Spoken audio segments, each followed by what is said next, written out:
വനം ഭൂമിയിലല്ല, വനം വകുപ്പുമായി ബന്ധമില്ല പ്രതികൾക്ക്, KSEBയുമായി ബന്ധമില്ല. ഈ 3 കാര്യങ്ങളാണ് വനം വകുപ്പ് മന്ത്രി പറഞ്ഞത്. എന്താണ് ഇതിലെ വസ്തുത? നിലമ്പൂരിൽ നിന്ന് അരുൺ അമൃതനാഥ് നമുക്കൊപ്പം ചേരുന്നുണ്ട്. അരുൺ, ആ ഫെൻസിംഗ് ഉണ്ടായിരുന്നത്, ആ ലൈൻ വലിച്ചത്, ആ KSEB പോസ്റ്റ് ഉണ്ടായിരുന്നത് വനം ഭൂമിയിലല്ലേ?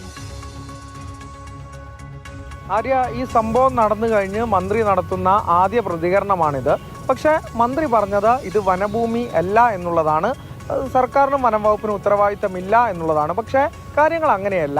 ഈ ഒരു പ്രദേശത്ത് നിന്ന് അനധികൃതമായി വൈദ്യുതി വലിച്ചെടുത്തിരിക്കുന്ന ആ വൈദ്യുതി തൂൺ ഉൾപ്പെടെ നിലകൊള്ളുന്നത് വനമേഖലയിൽ തന്നെയാണ്. ഒപ്പം തന്നെ ഒരു തോടും കൃഷിഭൂമി ചേർന്ന പ്രദേശമുണ്ട്. എല്ലാം വനഭൂമി വ്യാപിച്ചു കിടക്കുന്ന മേഖലയാണ്.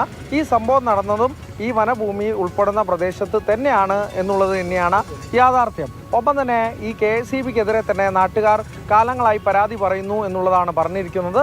അത് അധികൃതരിലേക്ക് എത്തിയോ? അങ്ങനെയെങ്കിൽ അധികൃതർ തന്നെ അതിന് വിശദീകരണം പറയേണ്ടതാണ്. ഇതിനു മുമ്പും ഇത്തരത്തിൽ മൃഗവേട്ട അനധികൃതമായി വൈദ്യുതി ഉപയോഗിച്ചുകൊണ്ടൊക്കെ നടത്തുന്നു എന്നുള്ള പരാതി നാട്ടുകാർ നേരത്തെയും ഉയർത്തിയതാണ് എന്നുള്ളത് തന്നെയാണ് പ്രദേശവാസികൾ പറഞ്ഞു വെച്ചത്. അതിനൊക്കെ ഒരു പരിഹാരം എന്തായാലും വേണം.